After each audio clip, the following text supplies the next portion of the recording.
Film dibuka dengan adegan Rei Kiko Mizuhara memasuki sebuah klub malam underground. Di sana, ia bertemu dengan seorang pria yang duduk sendirian. Entah apa motifnya, namun Rei mencuri perhatiannya dengan memberikan minuman padanya.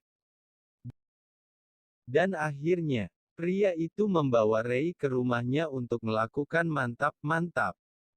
Adegan ranjang antara keduanya berlangsung cepat dan berakhir dengan Rei mendominasi sambil berusaha meraih pisau bedah dari tasnya. Pria itu memang berhasil melawan, namun Rei menyayat tenggorokannya dan menusuknya dengan pecahan gelas wine dan membuatnya tewas. Rei yang berlumuran darah, shock dan sempat terdiam di sudut kamar.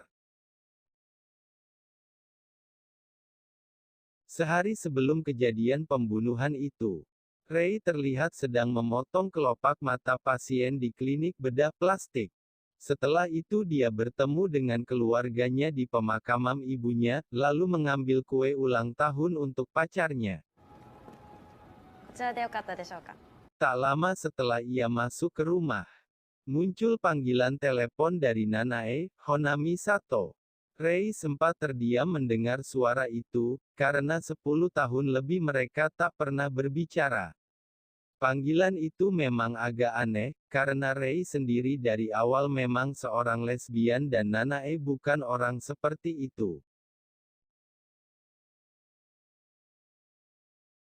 Sekarang di usia mereka yang ke-29, Rei akhirnya bertemu Nanae di apartemennya. Nanae lalu melepaskan pakaiannya, tapi bukan hendak bertingkah macam-macam. Di sekujur badannya penuh memar keunguan yang teramat parah. Rei mencoba memeluk Nanae, tapi ia tampak mengerang kesakitan.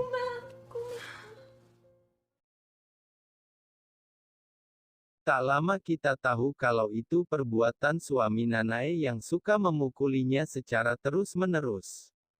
Nanae lantas bertanya pada Rei, apakah ia mau membunuh suaminya itu. Kita sudah bisa menebak, dan adegan itu sudah kita lihat dari awal film ini dimulai. Sang suami, Shinoda, merupakan orang kaya, yang suka mengeksploitasi wanita yang kurang beruntung secara ekonomi dan berbagai kelemahan lainnya. Kasus pembunuhan itu keesokan harinya menjadi tajuk utama di koran, dan ramai diperbincangkan.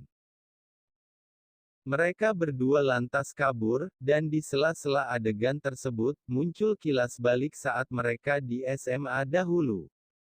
Tampak Rei suka memperhatikan Nanae yang suka ikut olahraga lari, dan ia harus mengalami kekerasan fisik dari ayahnya. Rei juga sempat mengawasi Nanae yang mencuri sepatu lari dari toko olahraga karena tak mampu membelinya.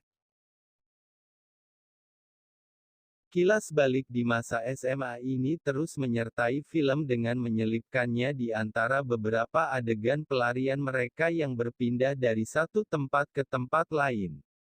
Di suatu waktu mereka terlihat menyanyi bersama, namun adegan kekerasan juga terjadi di antara mereka.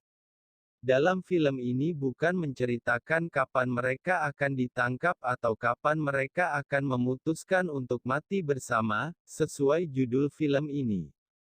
Tapi lebih kepada bagaimana hubungan mereka yang kian lama makin terbentuk lebih personal, lebih intim, bahkan di luar perkiraan mereka sebelumnya.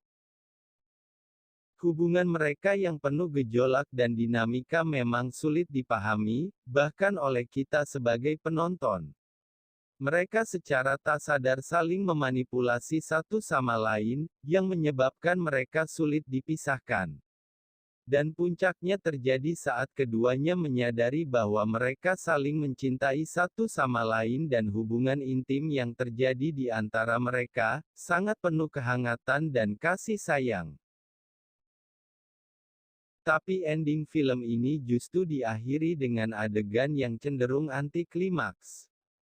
Ternyata akumulasi perasaan cinta yang selama ini sudah terjalin intens selama pelarian mereka, hanya berhenti sampai di situ saja.